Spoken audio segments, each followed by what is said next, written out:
May tanong sa akin, Boss Rai, good day po. Sana po mabasa nyo. Tanong ko lang po, paano po pag nag-file na ng case ang OLA, Small Claims Court? Need po ba umattend ng hearing? Paano naman po pag hindi naka-attend? Ano po ang pwedeng mangyari? Sana po masagot nyo.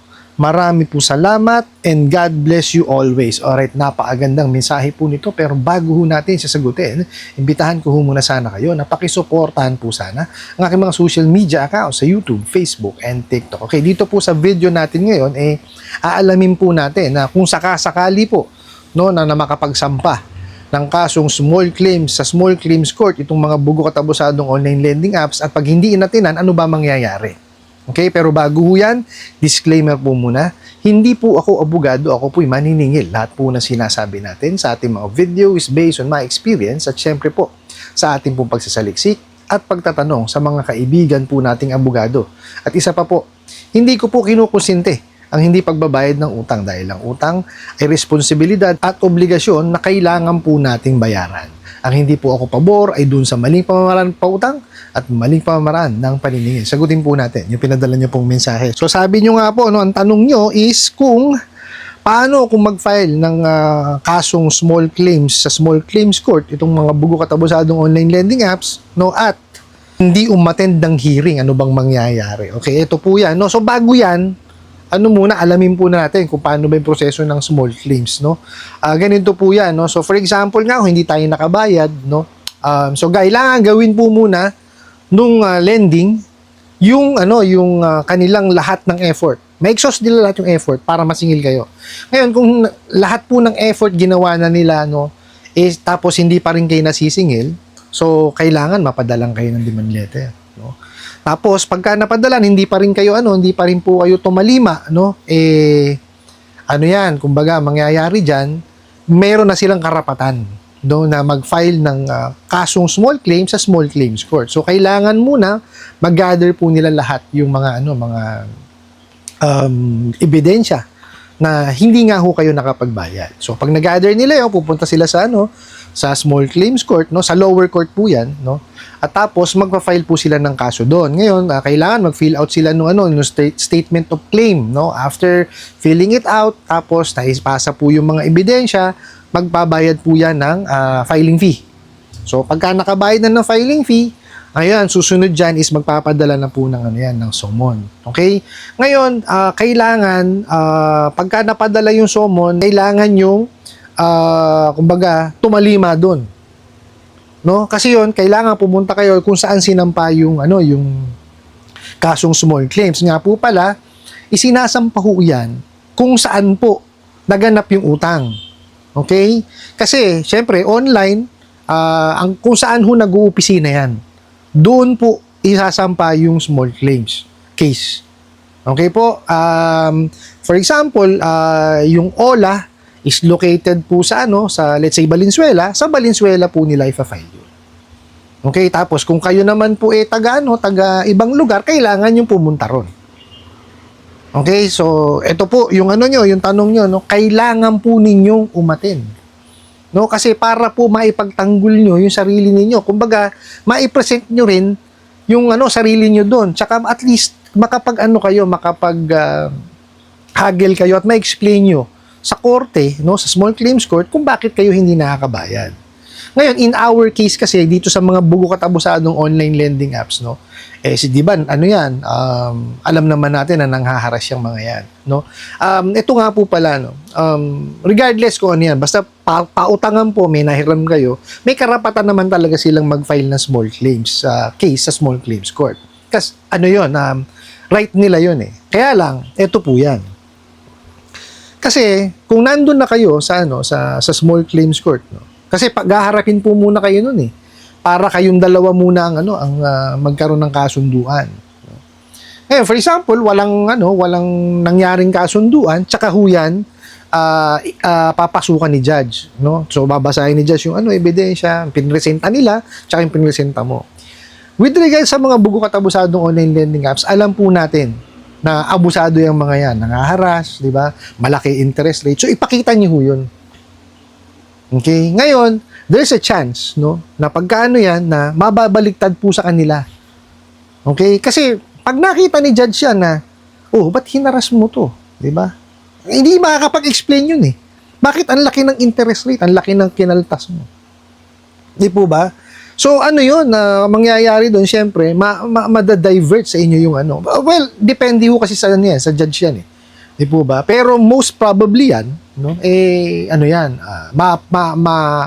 mas maging ano pa, pabor sa inyo. Kasi nga, bawal yung mataas ang interest rate.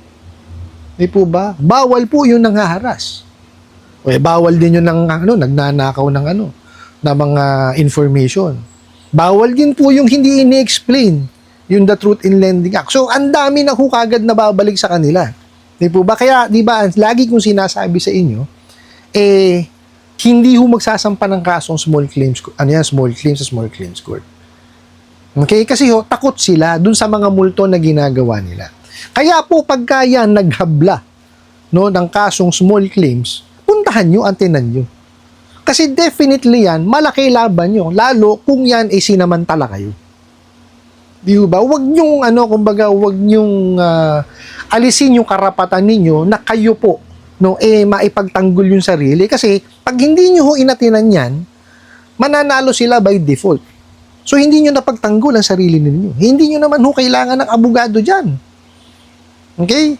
Yung representante po nung pautangan, tsaka po kayo lang ang maghaharap doon, tsaka si judge. Okay, so yan, kung malayo po yung yung panggagalingan nyo, yung pamasahe tsaka abala po, yun ang magagastusin nyo dyan. Pero, kung malapit lang naman kayo rito, yun, ganun din lang ho, di ba? Pero ang pinaka-importante ho kasi dito is, maipagtanggol nyo yung sarili nyo, maibigay, kumbaga mailahad ninyo, no, yung inyo sa loobin, di ba? Naiintindihan naman ho kasi ni judge yan eh. Especially kung ganyan na puro kalokohan ng pinagagawaan itong mga bugo katabusadong online lending apps. Kaya nga po paulit-ulit sasabihin ko sa inyo, hindi ho tutungtong ng korte ang mga bugok na yan. No? Lalo yung mga bugok na yan, nakaw, sus, Maria Jose. Hindi ho tutungtong kasi mababaliktad po sila. No? Wala ho mangyayari doon sa isasampal lang. Gagasos lang sila. Di po ba? Kasi tingnan nyo ho, bawal lang mangharas. O, isa na yon. Yung magnakaw po ng information sa Data Privacy Act, bawal yun. The Truth in Lending Act, napaka-importante pong batas. Hindi nila sinusunod, bawal yun. Hindi po ba?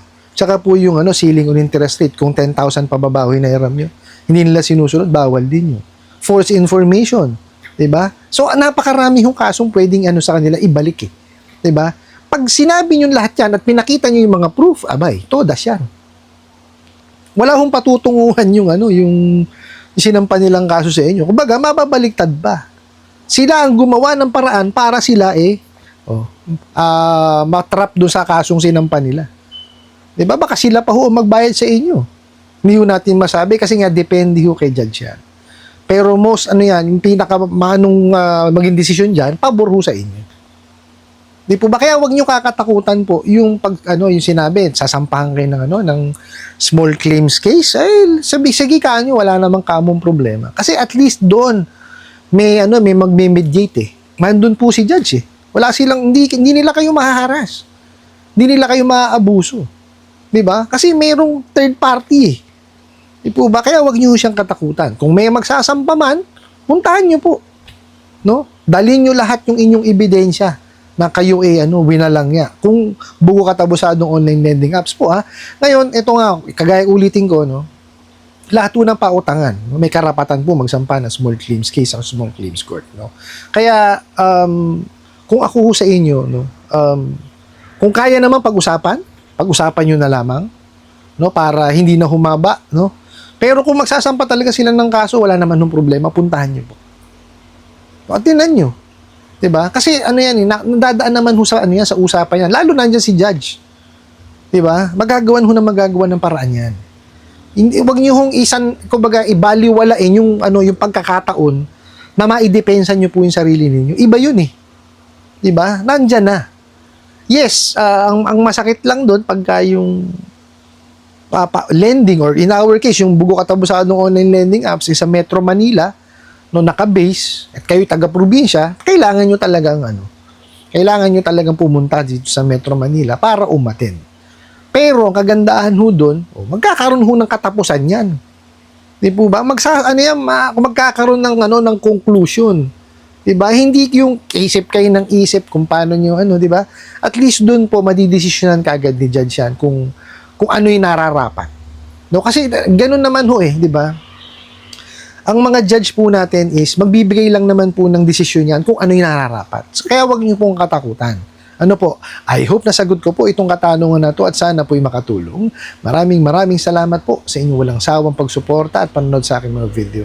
Maraming salamat po sa inyong pag-like, pag-share, pag-comment at pagtatanong. And kunin ko na rin po itong opportunity na imbitahan ho sana kayo na pakisuportahan po sana aking mga social media accounts sa YouTube, Facebook, and TikTok. Hanggang sa muli po, yun lang.